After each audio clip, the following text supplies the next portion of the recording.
Hello everyone. This was a good week of chapters, with One Piece being jam-packed with story beats as it reaches ever closer to the end of Act 3. Mashle showing some funny and absurd comedy that I really enjoyed, and Black Clover continues its crazy war arc with the battles ever evolving. So here's the spoiler warning, and we're starting off with One Piece, chapter 1014. This was a good chapter, as some major events took place that could change the series. So it starts with Kaido belittling Luffy for being weak. He brings up that Luffy couldn't be Joy Boy. I'm personally not getting all hung up on it, but I've seen some people say that they think Joy Boy may be a title and not a person. So we'll see if that's true. It continues with Kaido getting a call informing him of the location of Momo. He says he'll be there, but tells the caller to announce to everyone the results of his fight. We see Yamato running around causing chaos still with the fake Momo on him. It then cuts to the actual Momo, who is reading his dad's journal and finds out that he's even more important than he originally thought. He then gets a pain in his head, and it seems someone is telling him something, like with Zunisha. What or who it is, I don't know or even have a theory for it, so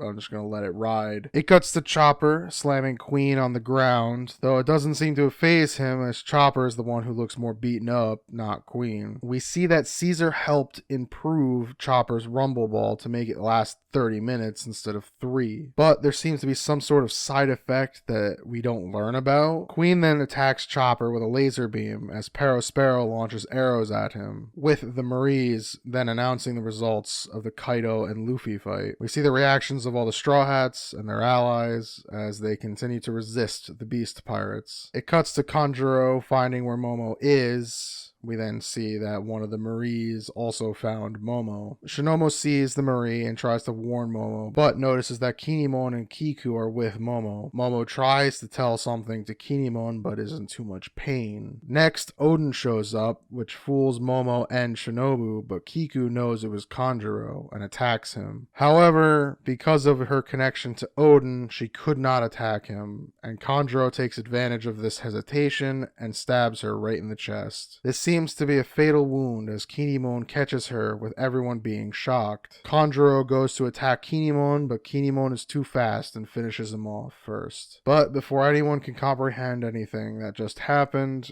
Kaido arrives. Kinemon tells Shinobu to take Momo and run, as he tries to block Kaido's attack, but fails. We then see that Onigashima has finally reached the mainland. Overall, I'd give that chapter an A. It was great with it being so jam-packed with stuff, as the story is moving at a fast pace. Also, Luffy is shown having fallen into the water, so I'm not sure who's going to save him. My guess would be the Fishman Pirates. After they dropped off Jinbei, they stayed, and they'll notice Luffy, or it's someone we haven't met yet. But with more of the Scabbards dying, it's not looking good for the raid. I'm assuming that the end of Act 3 is around the corner, and that after the interlude, if there is one, we'll get Kaido's backstory. So now we're on to Black Clover, chapter 294. This was a good chapter, with the elf arc starting to assist those struggling with the remaining Dark Triad members, namely Vanica. So it starts with Zora catching a fainting Magna as Asta, Noct, and Luck make their way toward them. Asta and Luck were shocked by the fact that Magna was actually able to beat Dante. Jack was also shocked, explaining that he was strong for a commoner and that's how he became a captain. And he wanted to elevate more commoners by recruiting them. But when Yami brought in a peasant, he thought Yami was insane, but Magna proved him wrong. Noct was also surprised, saying that the Dark Triad at 100% power is about as strong as a Supreme Devil, making Magna's win even more impressive. We then see that the tree is both expanding as well as letting out a lot of devils, with a doctor who's with the Dark Triad knowing that Dante lost, wondering who did it. Noct then hands out cookies to try to help them recover some mana, as there's still more fight to be had, as he then explains that to stop the tree, they need to take out all of the Dark Triad. They then get pumped and leave.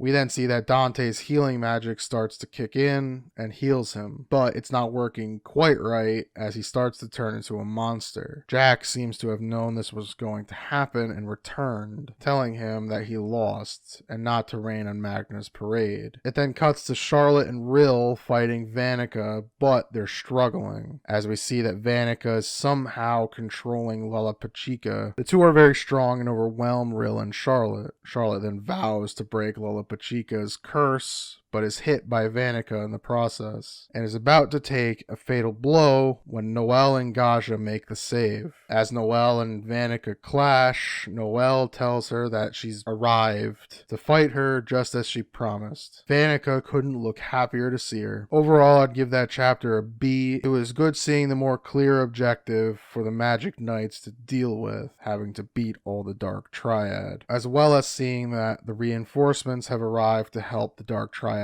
fights and actually make their move. I wonder if some went to help Yuno or not, like Charmy and the elves went to help him or something. The match between Vanica and Noelle should be fun, as the two are about equal in strength, with Vanica having a bit of an edge. So it seems we're at the everything's going okay stage of the arc, where the heroes keep succeeding before some horrible monster arrives to end that trend. So now we're on to Undead Unluck, chapter 65. This was a good chapter, as it does a fair job of explaining what happened and how the plan worked, as well as setting up some fun things for the future. So the chapter started with Shen still being Shen, protecting Mew and still being him, even explaining to Mew that he was him still, no change in personality. The only thing different about him was the fact that now he has to follow her orders, and he can't disobey her. We see that Fang disapproves of this method, and Andy is excited knowing that now they can really take him on. Andy and Shen try to use untruth to take advantage of the situation now, but Shen doesn't have it anymore. Mew does, since Shen did die, and so his untruth got pushed to her. They figure that out as Summer continues to evolve into a bigger, more uncontrollable dragon-like thing. So they go on a simultaneous attack and hit Fang. When they do, Fang more or less isn't too concerned until he can't move because Mew is activating Untruth, where she tells Fang that she appreciates what he did in allowing her to take a burden off of Shen's shoulders. Because of that, Shen and Andy are able to coordinate an attack that hits and strikes quite hard on Fang right in the chest, causing him to skid backwards quite a bit, and he looks rather hurt, as now it looks like they're ready to truly fight him off. So overall, I'd give that chapter a B. It was good getting some answers for how Shen being alive would shake out, and the consequences of him dying. Mew having Untruth now opens up some fun new possibilities and a new dynamic for the Union as a whole, seeing as how now Shen is still technically a part of it, but Mew has a bigger role, similar to how Andy and Fuko operate, but a little different, as both Andy and Fuko are on the council, they're members of the Union, where only Mew is now. But Shen now gets to be her kind of bodyguard. So that'll be interesting. Now we're on to Mashle, Magic and Muscles, chapter 64. This was a very fun chapter with shenanigans happening all over the place between the enemy and the heroes, with Dot and Lance having to fight a mage who turns them into babies. It's incredibly silly, but incredibly funny at the same time. So it starts with everyone still fighting off the devil things that Innocent Zero created to distract everyone. When Dot notices there was a baby on the battlefield, he went over to try to sort of see what it was when a spell hits him and turns him into a baby. He then starts panicking, and we're introduced to the mage who did it, which his name is Sitter Baby, and he's one of the 6 criminal Canes, one of Innocent Zero's army of death row inmates. He turns people into babies to leave them weak and helpless. So Dot thinks he's more powerful than he is and tries to attack him in baby form, only to find out that that's not going to work out, as he has now no magic at all. He then crawls away, hoping to find an ally, and finds Lance. Lance looks at him really annoyed and has no care to want to help him when a toy comes out and Dot gets distracted by it. Lance then saves him, but because of that, he gets turned into a baby as well. Now the two of them are panicking, though neither one can understand each other. The only way they can talk is through goos and gaz, which is funny in its own right, as they're talking in their head. They keep keep trying to run away. Eventually, they get distracted together by a toy, but then they get blasted away again, though they dodge out of the way. This whole bit is very funny and shows the absurdity that this manga is willing to go, and like I said, it reminds me of Gintama in that way. We get a bigger explanation on how the magic works, where it cuts the user's magic in like a third or like 2/3, like they have no magic left in baby form. But Lance is so strong that he hits the guy, Sitter Baby, with even just 1/3 of his magic, and it knocks him out because he condenses the magic down quite a bit. Lance basically looks at Sitter Baby in disgust, calling him a weakling and baby talk, as Dot realizes that Lance is the strongest first year in the entire school, as well as Keldo noticing it too. It then cuts to Mash and the Dark Mage who attacked Abel. I can't remember his name. And the Dark Mage asks Mash if he really forgot him, where Mash thinks about it, tries to probably think of a way to cover it up, doesn't, and then finally admits that he doesn't remember by just simply apologizing. And the Dark Mage's face is so funny. The chapter is just great for those last 2 pages, but the whole chapter was excellent. Overall, I'd give that chapter an A. I thought it was really funny with how the humor just went all over the place with the other side characters, where I wonder if Lance, Keldo, and Dot will kind of keep going with it and Finn might fall to the background. We'll end up seeing, but I thought it was really funny seeing some of their humor, as well as the fights being not super serious all the time for everyone. I thought it was a fun touch, so I really look forward to seeing where it goes from there. Now we're on to Sakamoto Days, chapter 25. So the chapter was good, as the fight between the first floor boss, Shen, and Sakamoto continued, with more shenanigans being done. The floor boss seems to know what he's doing, scientifically speaking, causing a specific wound to the head and then having some sort of machine that can throw them off kilter. He can turn on and off what the problem is for Sakamoto and Shin. The chapter starts with Sakamoto going to attack the floor boss again, but instead actually hitting Shin. We then learn that the floor boss can turn it on and off, the targeting problem. He does that. The fight bounces back and forth a bit as both sides keep playing this game, where Shin goes for an attack, but it's turned on again that he targets the wrong person and hits Sakamoto. Sakamoto does it too. They're struggling as the floor boss injects some sort of super steroid into himself, growing in strength. He then makes fun of Shen's power, saying it's useless and why would anyone want it, when Sakamoto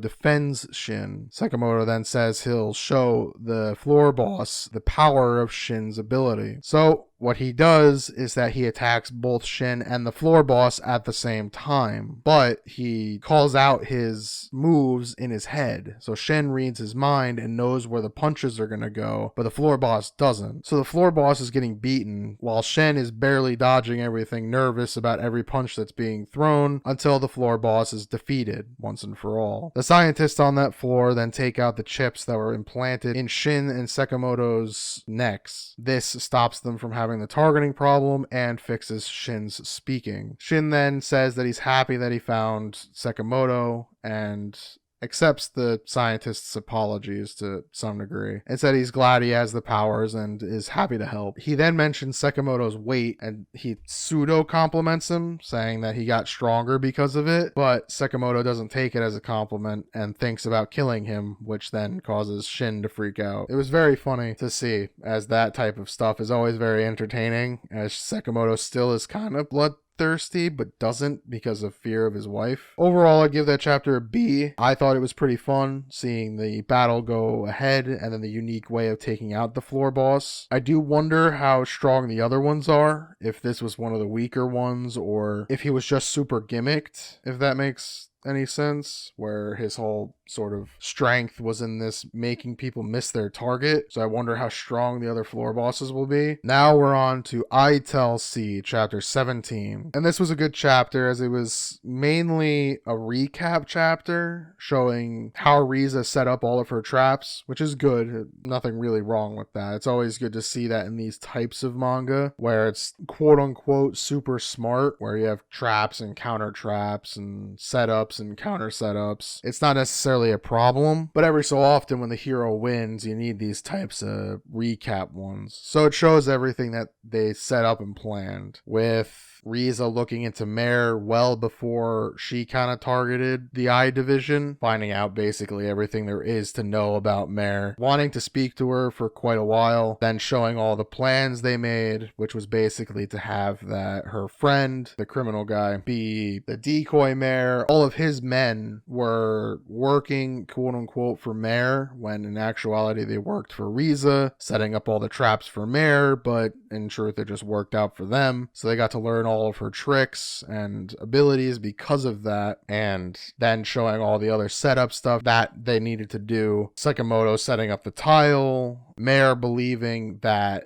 the decoy Mare was just some random henchman, but instead it was actually the Riza's friend. That's why he was so capable of escaping. And then again, Riza was the helicopter pilot, and they knew they needed one because she needed an escape from the museum. She eventually lands the plane on a private sort of island or like resort building on the beach that the friend of Riza's had in waiting, and she lies down on the bed, but Mare is a little freaked out from it and won't do it. Mare then pulls out a gun and threatens to take her out because she knows so much, and Mare's unwilling to get caught. When Riza drops the bombshell that all the paintings that Mare's been stealing and messing up, well, most of them anyway, were pictures done by her grandfather, and that her father was the original creator of the Phantom Thief Mare, and this stuns the current Mare, and we'll end up hearing more about that backstory next week from what it showed here. It'll be very interesting. I very much look forward to it. Overall, I'd give this chapter a B. I enjoyed it, showing the recap and showing all the little things that Riza did to get everything set up to capture Mare. She does plan to arrest her, but as per usual, she wants to kind of get to know the criminal and probably in some way still wants to run away with them, but she can't because, again, she'll become a criminal. So we'll end up seeing what the actual backstory is, how well it's written, what is it, and so far as a first villain, Mare was pretty fun. She basically would have gotten away if it wasn't for the fact that Riza is just that much better at doing all of this. So that's it. That's all the chapters. Overall, I thought this week was pretty great, with One Piece being jam-packed as it was, and Black Clover continuing its hot pace with having the war and the fights be added to and continue to evolve. From Charlotte and Rill to now Noelle and Gaja. Charlotte and Rill can go help out somewhere else now, maybe. To Mashle showing more humor and entertaining stuff through every gag and joke they have, from Baby, Dot, and Lance to Mash not remembering anyone. All of that was very funny. Untruth was good, continuing its story arc at a pretty good pace. I still don't know where it's going, and at this point, that's what's most intriguing about it to me. I think in the long run, this might be a really great series to reread. Once it's all said and done, you can really see where it's supposed to go. But reading week to week, the thing that keeps me coming back is just wanting to know how it's going to end, where like other series, you don't do that necessarily. And Sakamoto and ITLC were fun as always, just continuing their arcs in their own way. So if you enjoyed this video, please leave a like, and as always, thank you for watching.